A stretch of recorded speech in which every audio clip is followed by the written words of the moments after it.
In the grim darkness of the far future, death is considered a mercy. It is a final release from the endless, suffocating grind of the Imperium. But for millions of citizens across the galaxy, death is a luxury they will never be granted. There is a fate far worse than dying on a radioactive battlefield. It is the fate of becoming a machine that bleeds, a living tool, a servitor. You look at them and see a crude automaton, a shuffling, grotesque mess of dead flesh, cables and hydraulic pistons smelling of ozone and biological decay. But beneath the steel plating bolted directly into the skull, beneath the optical targeting lenses that violently replaced human eyes, there is a biological processor, a human brain.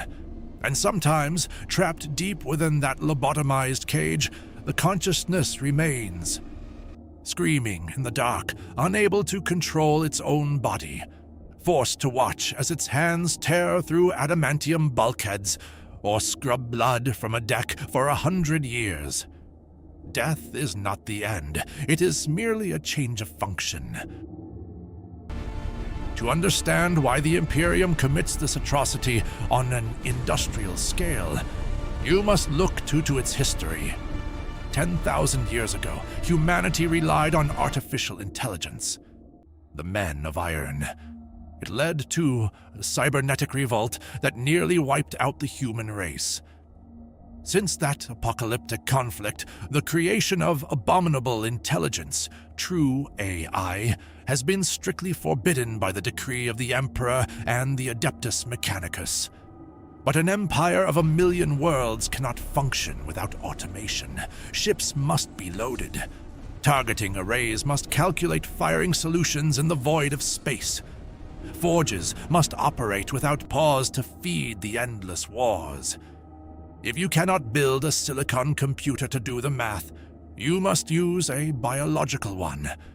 The human brain is the most complex processor in the galaxy.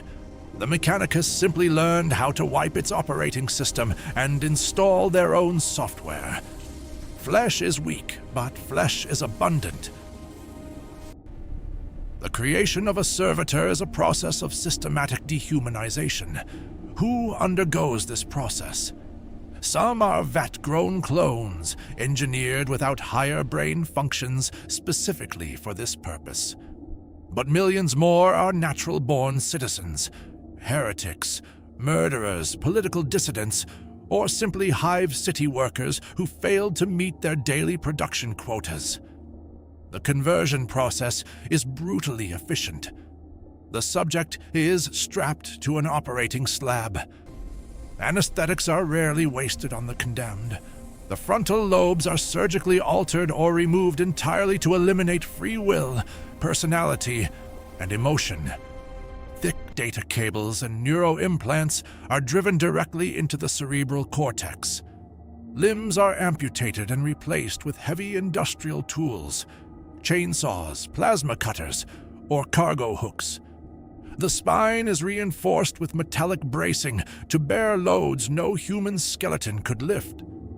Skin turns a necrotic gray as synthetic blood substitutes and nutrient pastes are pumped into the veins. By the time the subject is unchained from the slab, the person is gone. Only the hardware remains. Servitors are ubiquitous. You will find them in the gilded, incense-filled spires of Holy Terra, and in the deepest, toxic bilges of Imperial void ships. They are divided into distinct classes to serve the relentless war machine. Monotask servitors are the most common.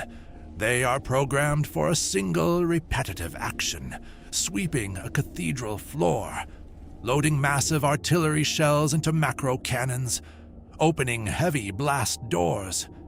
They will perform this single task without sleep or hesitation until their biological components rot away or their mechanical parts seize. Combat servitors are heavily armored and weaponized, often equipped with heavy track units instead of legs and heavy bolters or multi-meltas instead of arms.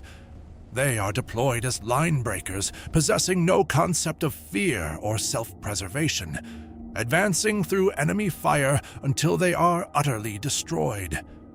And then there are the servo skulls, the skulls of loyal servants, hollowed out, fitted with anti-gravity suspensors and cogitator arrays. They float through dark corridors, acting as messengers, recording devices, or light sources. Even in death, your skull belongs to the Emperor. The true horror of the Servitor does not lie in the amputation or the invasive cables. It lies in the failures of the Adeptus Mechanicus. The mind wipe is not always absolute. There are documented instances in the Inquisition archives where the lobotomy degrades over decades. A spark of the original soul ignites in the dark. A monotask servitor pausing in its sweeping to stare at a specific stained glass window, struggling to remember a face from a past life. A heavy lifter shedding a single tear from its remaining biological eye. A combat unit attempting to articulate its own name through a broken, static-filled vocal emitter. They are prisoners in their own bodies, experiencing the passage of centuries, performing agonizing labor, fully aware but utterly powerless to stop it. They have no mouth, and they must scream. Does the soul remain when the mind is carved away? In the grim darkness of the 41st millennium, the answer is a terrifying yes. The Imperium of Man does not stand on the strength of its armies alone. It is held together by the lobotomized brains of its own citizens. It is an empire built on bone, steel, and forced servitude. The Servitor is the ultimate reflection of humanity's grimdark reality. You are not an individual, you are a resource. And when your body fails, your brain will be repurposed to serve the great machine. What fate in the Warhammer 40,000 universe do you consider worse than servitude? Write your answer in the comments. Subscribe to the archives, lest you become the next candidate for the lobotomy line.